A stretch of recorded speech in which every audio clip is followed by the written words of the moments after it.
The 90-day streets, the streets that never sleep. We're going to begin this video here talking about Laura.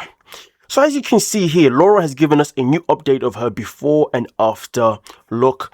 And this is now 6 weeks since her post-op operation itself in particular. And these are the results. As you can see, she's gone from having so much excess skin and so much body fat left over to then now looking completely different. As you can see, her waist is looking more tucked in.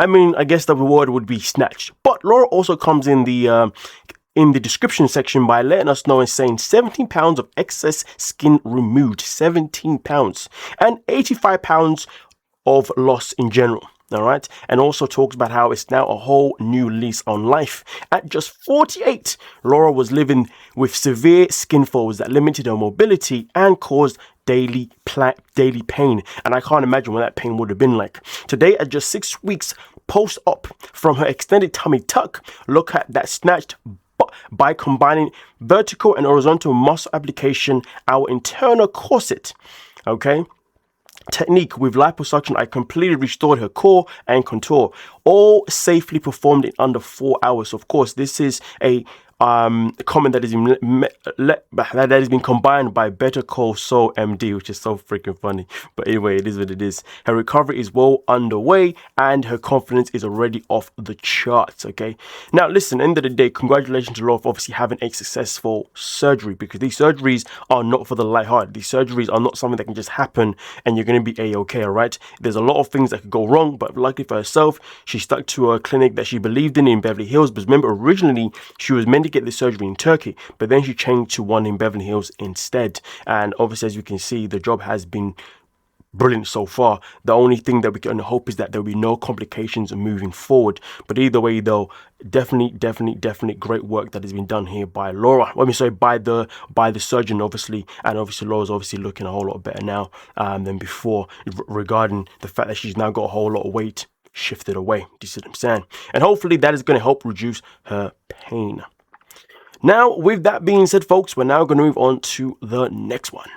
Well, when it comes to Jovi and Yara, there is always some sort of calamity happening. This is where things get interesting. As you can see, has reported by Shubuti, apparently this is the situation with Yara. Yara has been having an affair with a man from California. According to sources, she spent both the last Thanksgiving and Christmas with him. Word is that Sharp Entertainment became aware of the situation and the drama is unexpected to unfold on the new Florida couple spin-off show. Wow. Interesting. Yara was completely blindsided when she was confronted about it on camera and she was not thrilled. Interesting. Something that I definitely are not surprised by when it comes to Sharp Entertainment and their tactics. But the question is, how would they know before Jovi? How did they get this? I feel like maybe they have this thing where they track all of their cast members secretly, so whenever they decide to bring them back, they've already got a storyline ready to then just pounce on those people. All I'm saying is, like, this is 90 Day Fiance, not cheetahs, you know what I mean, or not catfish, you know what I mean, the shows that are specifically designed to track people. But hey, maybe they've got Laura doing it, not Laura, my apologies, what's her name, maybe they got Rebecca doing it, because you know how Rebecca always says that she's a PI, she used to be a private PI, maybe she's the one that does all this hard work for them. But either way though, it continues by saying, as far who the man is, that's still unclear.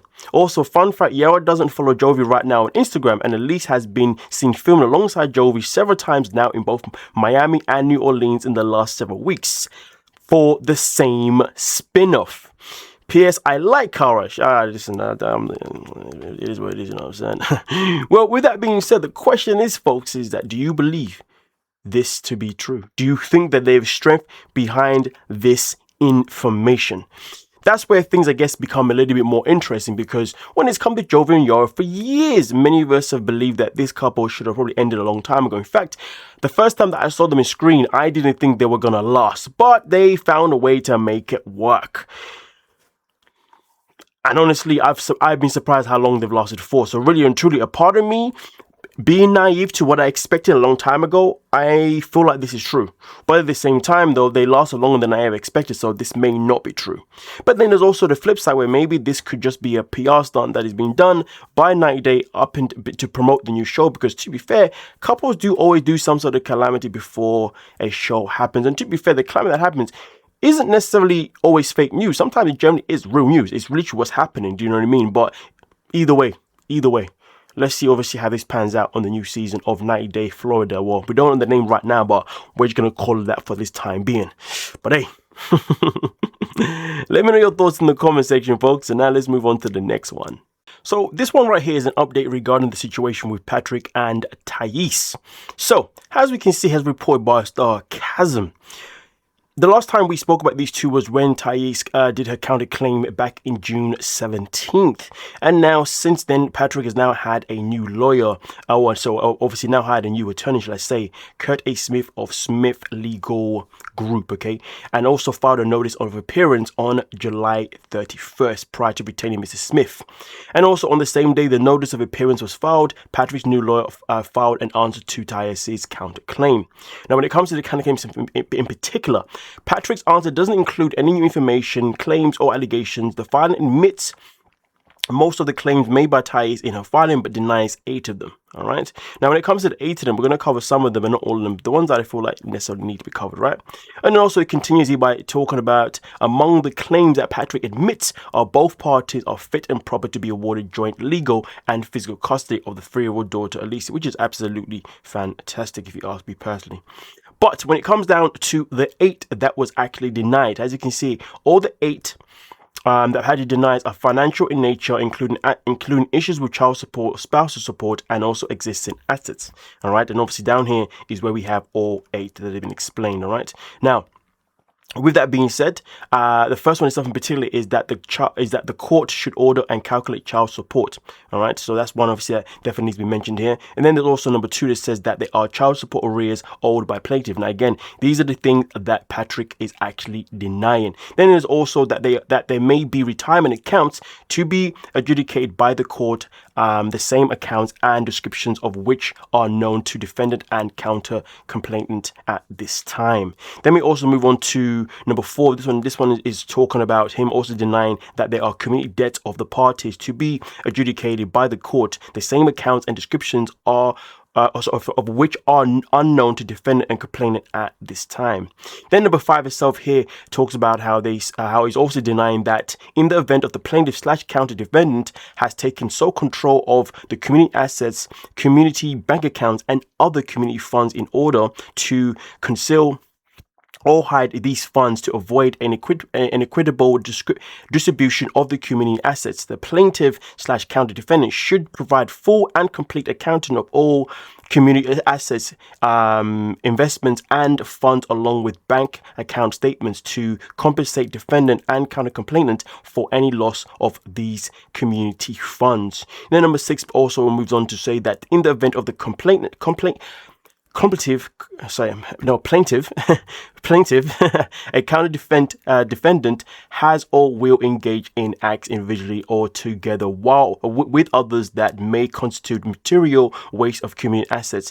The plaintiff / counter defendant, oh god, how many times I've said this bloody word, Jesus Christ. Anyway, should provide a full and complete accounting of all community assets, investments, wait, did I just read that? Did I just read that? Oh, am I losing my mind? Oh no, I did read that, but that's above, so it's a repeat. My apologies, folks. I'm losing my mind right now. When you're reading so many words so many times, it's like Anyway, funds along with bank account statements to compensate defendant, counter complainant, and for any loss of these community funds. 7, plaintiff should pay defendant / counter complainant spousal support. And then also 8, that defendant / counter complainant has been required to retain the services of Carmen. This is obviously the law firm of the law office of Carmen Marcel Family Law to defend this action, and should be awarded reasonable cost, expenses, and attorney fees indicated in hearing. So again, these are all the things that Patrick has denied. All right, Patrick and Thais have a course management conference scheduled for August 20th, which is literally about 14 days from when this video itself in particular has been made, which is obviously today, which will be uploaded today.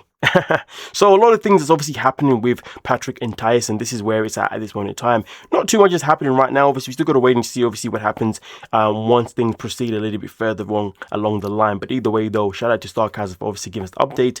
And obviously I'll keep you guys in tune with any more updates that needs to come regarding these two and what is happening moving forward with their relationship, because things don't seem to be going in the best of light, if you ask me personally. But hey, it is what it is. With that being said, please do not forget to like and subscribe, and I'll catch you guys in the comment section. Peace.